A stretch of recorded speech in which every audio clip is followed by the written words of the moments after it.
Okay, everyone, let's get started. I'm going to stop everyone's video so I don't get distracted during this presentation. Thank you all for being here tonight. This is my first online presentation, so we'll see how it goes. Let me admit this one person. I want to thank you all for being here tonight. I'm Tim Nutt, Director of the Historical Research Center, the Archives Department at the UAMS Library. Our mission is to preserve the history of UAMS as well as the history of health sciences in Arkansas. And tonight, we're going to present our first stay-at-home lecture, and we're going to be talking about, it's sponsored by the Society for the History of Medicine and the Health Professions, which is the Friends group of the Historical Research Center. If you're not a member, I encourage you to join. I have the website up on your screen. There's also a PayPal link there. If you want to go to just paypal.me/shmhp, you can join there. It's really pretty affordable. It's $5 for students, $15 for individual. So I would encourage you to join. We always do lectures throughout the year. We have a really good board. We have an annual dinner every year that was supposed to happen on April 3rd that we had to cancel because of the COVID-19 pandemic. We're hoping to reschedule that in the near future. It'll be a good program. It's going to be, we're celebrating the 50th anniversary of the founding of the Little Rock Internal Medicine Clinic, which was the first racially integrated medical clinic in Arkansas. So that'll be a good program. And like I said, hopefully we'll be able to have that in the next few months. Tonight, we're going to be talking about quack medicine and the history of patent. They're also known as patent medicines, but also they're commonly known as quack medicines. And we're also going to mention about some of the characters who promoted the questionable remedies. And hold on a second, I'm going to mute people. So this presentation, I just want to mention to you, is adapted from a 2018 one that I and Kaylee Henderson did at the Arkansas Historical Association. So I've revised it for tonight. The other one was a little shorter, so I had to lengthen this one tonight. So before we begin, let me switch this screen. So what are patent medicines? As you can probably deduce by the use of the term quack as one of the descriptors, these products are not effective as true medical medicines. Though they were promoted as a cure-all for almost the entire disease spectrum, from tuberculosis to venereal diseases to hair loss. But they are in fact worthless, except in some cases for getting a quick buzz. A lot of them had a high alcohol content. So if you wanted to get buzzed really quickly, you could take a quack medicine and get that buzz that you wanted. The medicines, they're usually available over the counter without a prescription, and they are proprietary. So when you think of proprietary, think of Coca-Cola. Coca-Cola is a proprietary formula, and the drink itself actually started in 1886 as a cure for ills ranging from indigestions to impotence. And even today, we still have quack medicines today, and our assertions are made by shysters, hucksters, or even televangelists on the effectiveness of some of the balms and salves and potions in curing diseases, including the COVID-19. We had a televangelist recently who promoted the silver solution as a cure for the COVID-19. So we still have today people trying to hawk these cure-alls for diseases. Now, from the very beginning, the popularity of patent medicines owed themselves to advertisements. Even in the period even in the periods of territorial status and early statehood, Arkansans became aware of the medicines through ads in the Arkansas Gazette and other newspapers. Little Rock businesses such as Watkins and Fulton and Tucker and Son drugstores in Little Rock and Myers and Fort Smith promoted the availability of these products.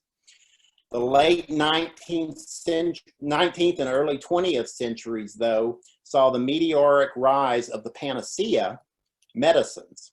Some of the early patent medicines from that period are still available. Coca-Cola is one of them I mentioned, but Coca-Cola is not marketed with medicinal properties because its formula was reformulated to just be a refreshing drink. Grape Nuts, the cereal, was originally advertised as a food for brain and nerve centers to improve your brain function and your nerves. But now it's just marketed as a regular cereal. Others simply drop their claims of being a wonder drug and but are still on the market, such as BC Powder, Vicks Vapor Rub, Luden's Cough Drops, and Phillips Milk of Magnesia.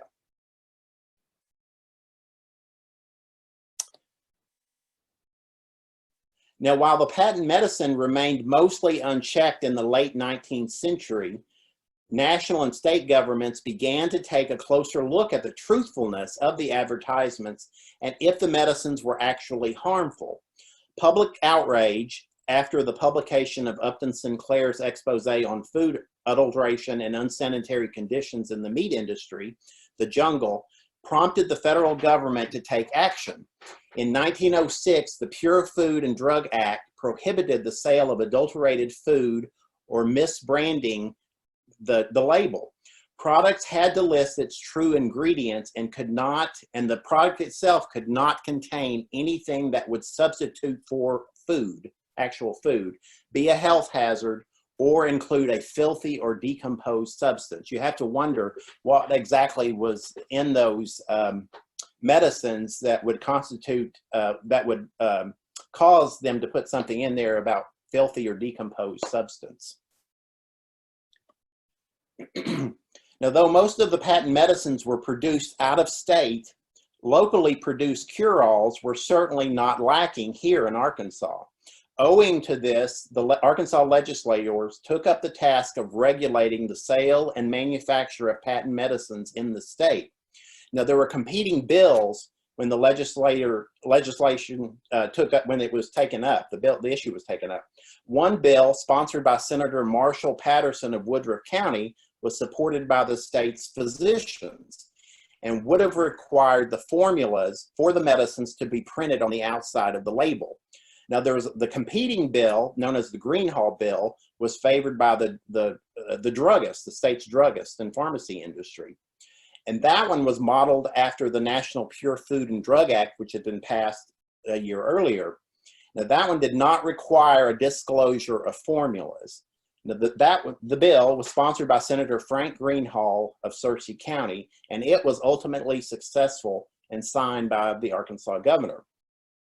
The Arkansas physicians were contemptuous of the bill that was passed, saying that, quote, the druggist had been impregnated by the patent medicine manufacturers, much like a nitfly deposits its eggs, end quote. Now, as I mentioned, throughout the lifespan of the quack medicine business, Arkansans would have been exposed to a plethora of drugs claiming to improve things such as brain function. Newberry's effervescent brain salt, for example, promoted that. Lydia Pinkham's vegetable compound was just one of the medicines specifically targeting females and their problems. So Arkansans had an ample selection of cures to choose from. Some Arkansans even lent their names and their photos to be used in testimonials for these national products. Mr. H.L. Trundle, a farmer in from Dixie in eastern Perry County, was a slave to prostatic disease, as the advertisement for solvent alterons noted.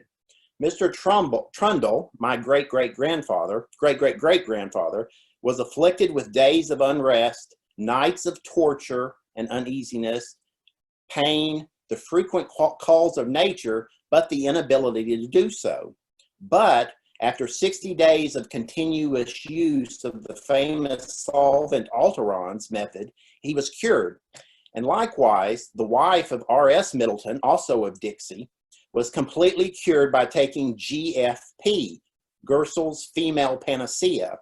The miracle of healing through these medicines, though, were not just limited to Perry County, though for Mrs. Seabury Grant of Fulton, Arkansas, and Hempstead County, attested to the curing properties of Gersol's too.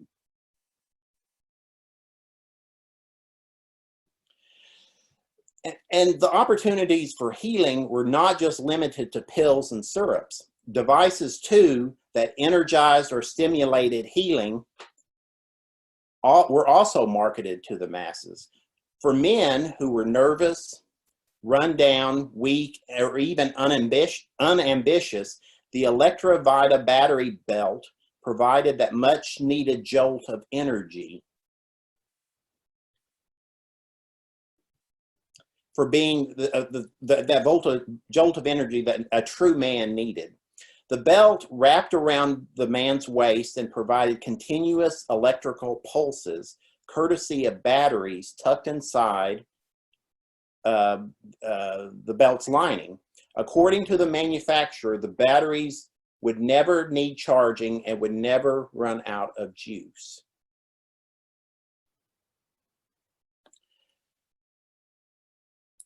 Let me move this one. Now, the Johnson thermator also utilized electricity to improve one's health. Now, this device attached to either the wrist or ankle with electrical pulses attracting one's negative ions from the body and pushing them into a bowl of water that one of the electrodes sat in. So you had a wire that was inside a bowl of water or a glass of water. You had this attachment to your wrist or ankle or both. And then you have these electrical pulses sort of running through you, attracting these negative ions. Now, let's just say for those with special ailments, there were a number of attachments available for this thermator. And these would send the electrical pulses to a localized area. So you had an attachment for your ears if you were having problems with your ears. If you had problems with your eyes, you could put this attachment on your eyes. And even your throat or even your groin area if you were having problems. For those worried about hair loss, Dr. Scott's electric hairbrush stimulated hair growth and cured headaches, while the electric flesh brush cured the skin diseases.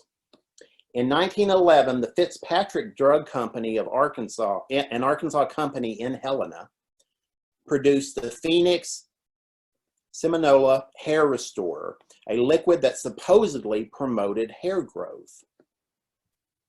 It was eventually taken off the market when it was discovered that the cure actually contained lead, sulfur, alkaloids, and bay rum.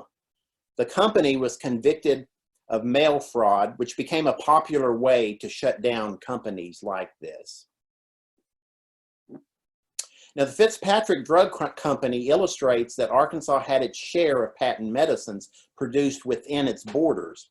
One of the best known Arkansas products that is still around today is the Mountain Valley Spring mineral water. Beginning in the early 1870s, the waters at Hot Springs were bottled and marketed as a cure for Bright's disease, kidney inflammation,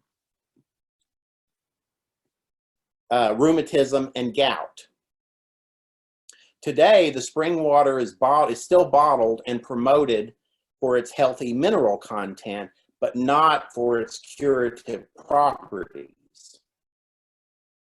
And you can still find Mountain Valley water in the stores. Now, another characteristic that I want to point out about patent medicines, and it's demonstrated by the Phoenix Seminola Hair Restorer that I mentioned earlier, and by these other ones on the screen, is that many, but if not all, of these products usually use some sort of racist image or stereotype in their names or images on their labeling. And advertisers particularly came to conclude that any product associated with African Americans or Native Americans usually sold pretty well because of the sort of use of mysticism or something like that, especially with Native Americans. Excuse me for just a second. So like, for example, the 8 cotton bale remedies that's shown on your screen, it was produced in Helena in the 1880s and featured advertising showing blacks picking cotton. The manufacturer soon discovered that products that had a name that sounded, quote, Indian or Hispanic often too sold better. Wampine for blood diseases such as syphilis from Little Rock, not syphilis from Little Rock, the medicine was made in Little Rock, prominently featured an Indian chief mixing potions. Satanta Medicine Company, also from Little Rock, used the name of an actual Kiowa chief to sell its product. John A. Riggs, a well-known figure in Hot Springs, sold his medicines under the company name of Lopez Medicine Remedy. Riggs moved to Arkansas in 1905 from Kansas and opened his business downtown, from which he sold to a national audience until his death in 1938. His Lopez Special Compound advertised itself as an all-vegetable laxative and tonic that renovated one's entire system and made the liver live. It also eliminated all poisons from the body. Riggs also catered to the booming tourist business in Hot Springs by operating the Lopez Wax Figure Museum of Anatomy, located on Central Avenue, where tourists would be shown the human anatomy in both healthy and diseased states. Riggs, however, was not the only game in Hot Springs, though.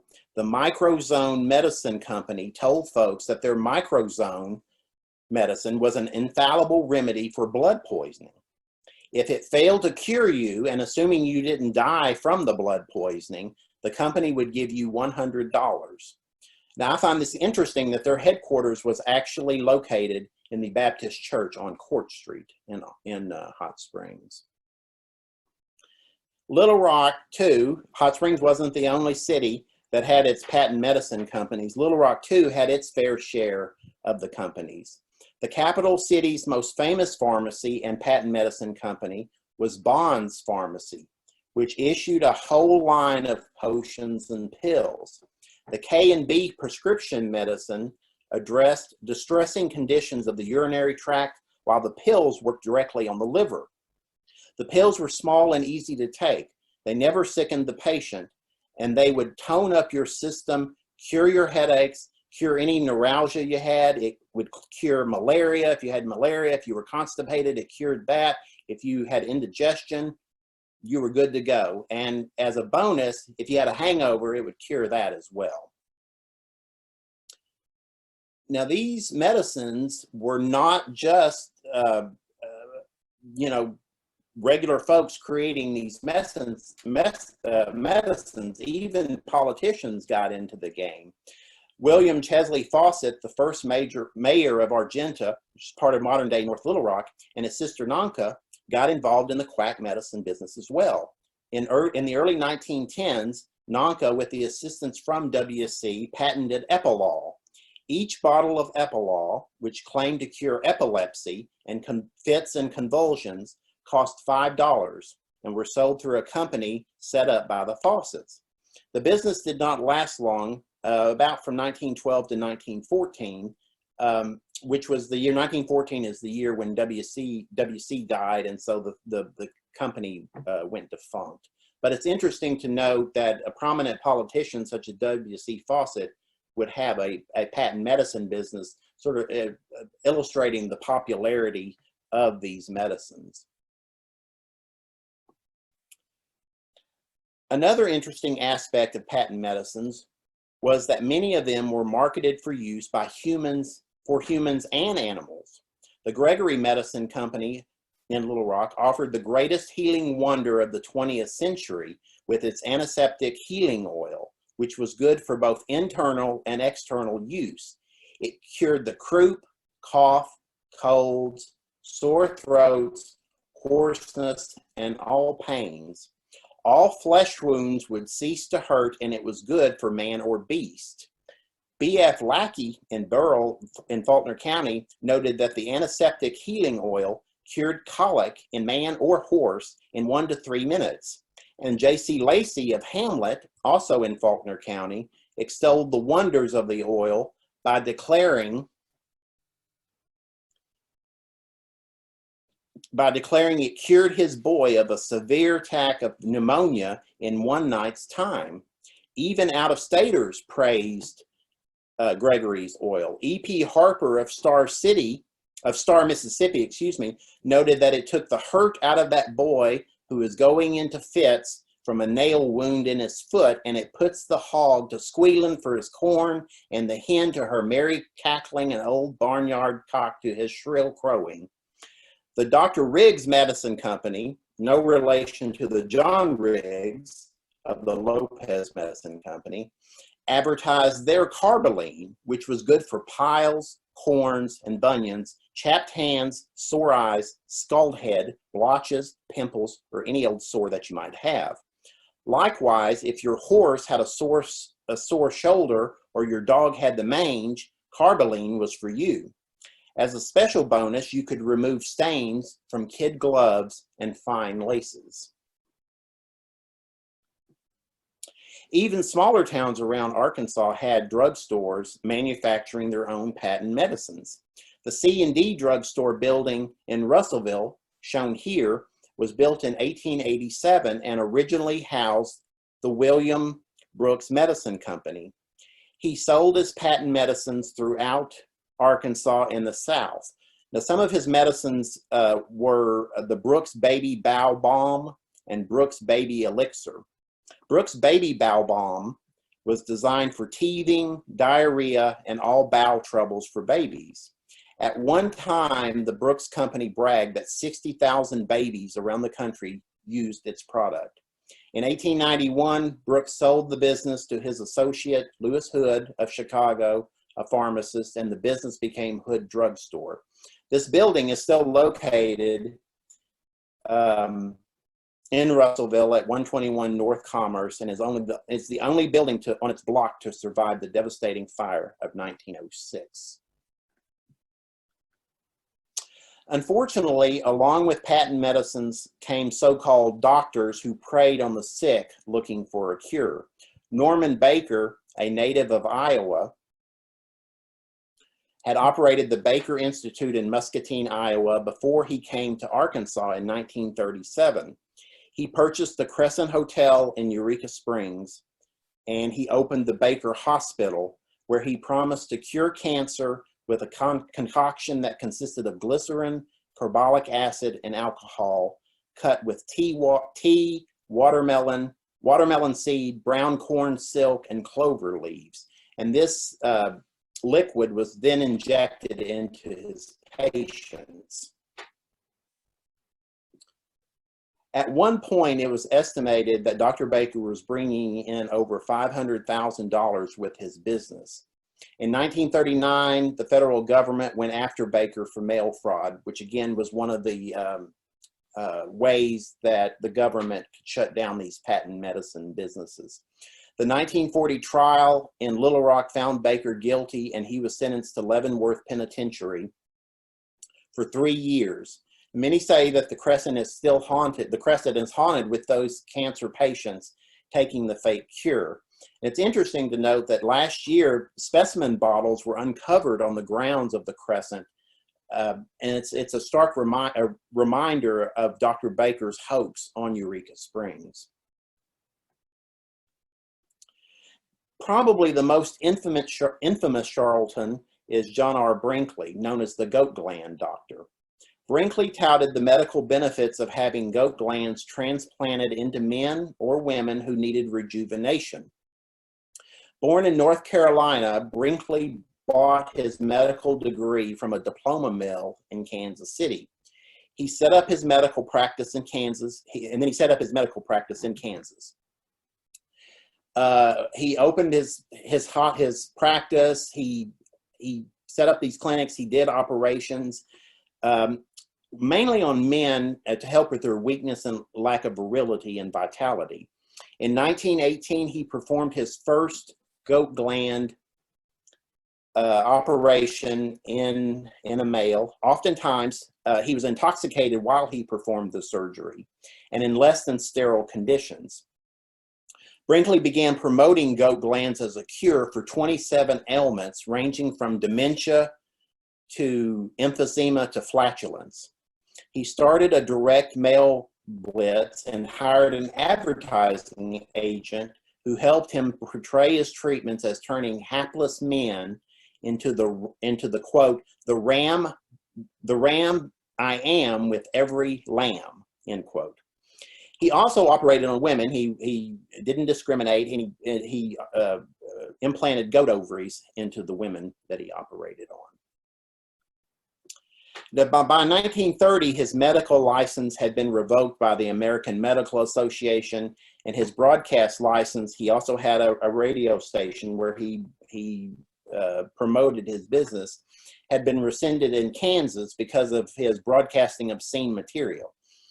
To combat that, he moved to Del Rio, Texas, and operated a 50,000-watt radio station just across the border in Mexico. On air, he sold his products.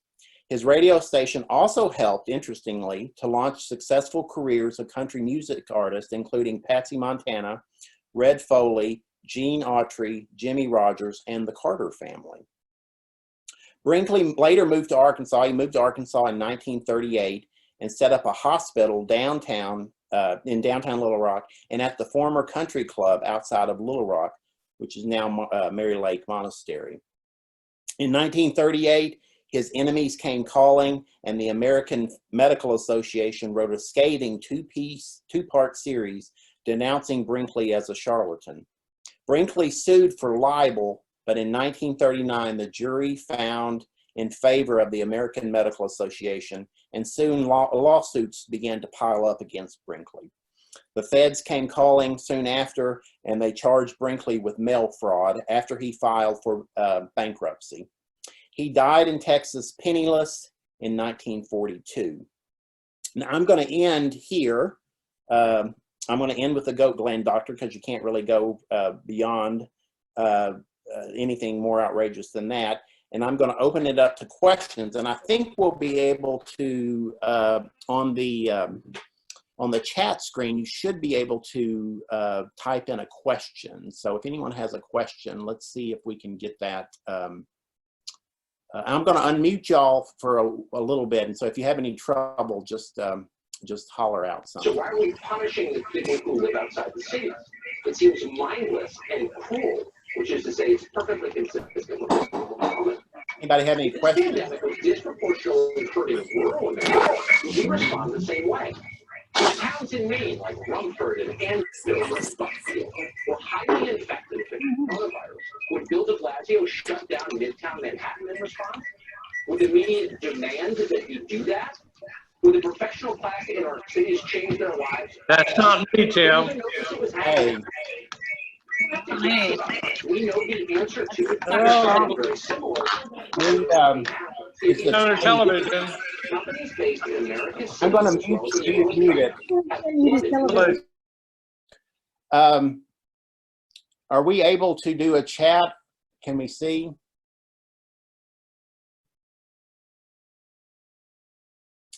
I don't know if we're able to do a chat or not.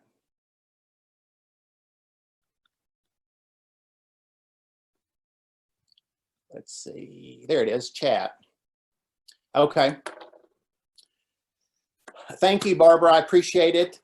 Anybody have any questions or anything? You can just type in. The hospitals are not, I think that hospital downtown that Dr. Brinkley had, I don't think it's still standing.